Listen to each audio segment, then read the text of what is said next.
How do you build a dynasty? Good management, good drafting, and a whole lot of luck. This is how the Steelers were able to build one of the greatest dynasties of all time. Founded as the Pittsburgh Pirates, like many teams in the early days of the league, they struggled to stay afloat.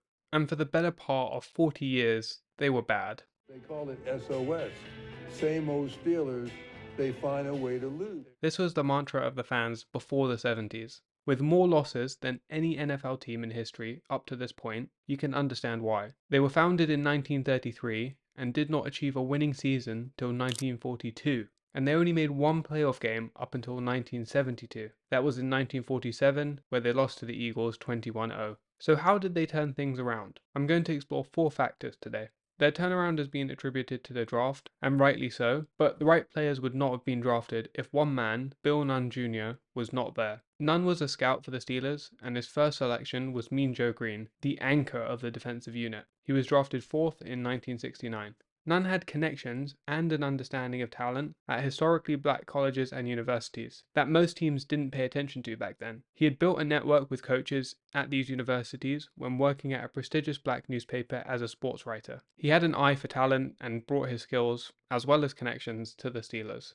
His philosophy was to draft players with a lot of raw talent, and then coaches could shape the players to the needs of the team. Aside from Green, he was also responsible for drafting L.C. Greenwood that year, and it was primarily because of Nunn that they drafted John Stallworth and Donnie Shell. Of course, it wasn't just these players, he had his part in the whole process. The majority of the infamous Steel Curtain defensive line came from these historically black colleges. It wasn't just his connections with these colleges, he was a great scout. As a former athlete, he had an eye for talent. It's not that the Steelers and other teams weren't scouting at these colleges, maybe not extensively, but they were. But Nunn was an exceptional scout. While playing basketball at college, he actually received an offer to play with the Globetrotters, but instead went to work for his father's newspaper and built his network. His influence actually extended beyond the Steelers as well. The Giants selected Roosevelt Brown in 1953 because Nunn had him on his All-America team, and Nunn recommended defensive end Deacon Jones to the Rams. Both of these players are now in the Hall of Fame. Then we have Chuck Noll.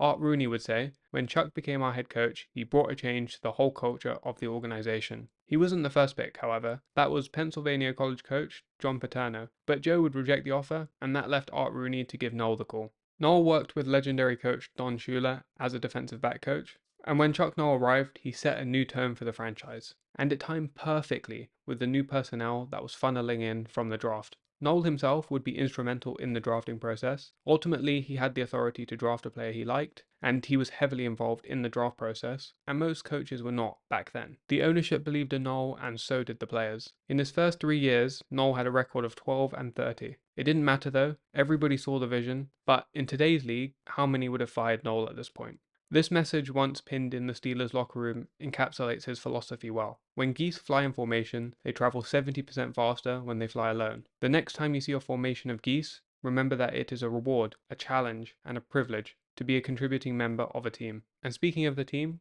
that leads us to the draft. The Steelers would build a formidable defensive line, starting with Mean Joe Green and L.C. Greenwood in 1969. The following year, they draft Bradshaw and Mel Blount. Blount was actually so dominant, a rule known as the Mel Blount rule was created, which barred contact with receivers from 5 yards beyond the line of scrimmage. In 1971, they draft Jack Ham in the second round. He was an 8-time Pro Bowler and 6-time All-Pro. They'd also find Dwight White in the 4th round. Nunn's expertise came to use yet again when they selected Ernie Fats Holmes in the 8th round. 9-time Pro Bowler and 6-time All-Pro, Franco Harris would arrive in 1972. But 1974 would be the epitome of Steelers success. Considered by many to be the best draft for a single team ever, they drafted 4 Hall of Famers in their first 5 picks. Despite some success since 1972, up to this point Bradshaw had struggled. From 1970 to 1973, he completed just 48.3% of his passes and threw 73 interceptions and only 41 touchdowns. A focus then for the Steelers was a receiver. They'd first select Lynn Swann, who would make his presence felt quickly. They'd win the Super Bowl the coming year, and Swann would win Super Bowl MVP, the first wide receiver to ever win it. The other eventual Hall of Fame receiver to accompany Swann was John Stallworth. They also selected linebacker Jack Lambert, who would win 1974 NFL Defensive Rookie of the Year and come to be one of the most feared players ever, and then center Mike Webster, who would only become a starter for the Steelers in 1976, but then after that would start 160 games in a row and also end up in Canton. They'd also signed Donnie Shell as an undrafted free agent. Originally a linebacker, he was switched to defensive back and become a starter in 1977 and become one of the top safeties in the league. All of the guys here would have an impact as soon as they stepped on the field. And while drafting well and having the right personnel were fundamental to building this dynasty, there's something we need to talk about: luck.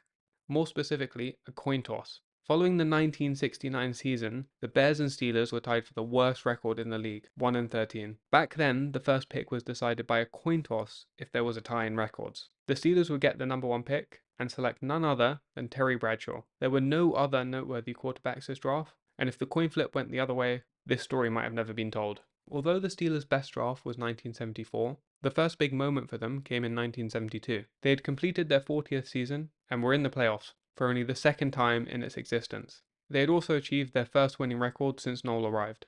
With just 22 seconds left in the AFC divisional playoff game, it looked like another loss. Down 7-6 against the Raiders, they faced 4th and 10. Bradshaw was pressured and scrambled to the right. He heaved one to running back Frenchie Fuqua, and Raider safety Jack Tatum charged into him. The ball looked like it was going to hit the ground, but then out of nowhere, Franco Harris scooped the ball up and waltzed into the end zone. Many point to this as the turning point of the franchise. As we've seen, the groundwork had been laid for the last several years, but this play was undoubtedly another moment in turning the franchise around. While the Steelers would fall to the Dolphins in the conference championship, it would mark the start of winning football for them. In 6 years, Chuck Noll and the Steelers had captured 4 Super Bowl titles in 1974, 1975, 1978, and 1979. 9 of the players on the team would eventually make it to Canton, and in doing so, cemented them as one of the greatest dynasties of all time. The dynasty would come to an end as the 70s came to a close. They won their last Super Bowl in 1979, and although they remained competitive, the team simply got old. Joe Green and L.C. Greenwood retired in 1981, Lynn Swann and Jack Ham retired in 1982, Terry Bradshaw, Franco Harris, and Mel Blount retired in 1983, and Jack Lambert retired in 1984. They also had some poor drafts in the 80s with many busts, and as we saw, the draft was the secret sauce in the recipe for creating this dynasty. So that's how the Steelers cemented themselves in the history books. Alright, thanks for watching.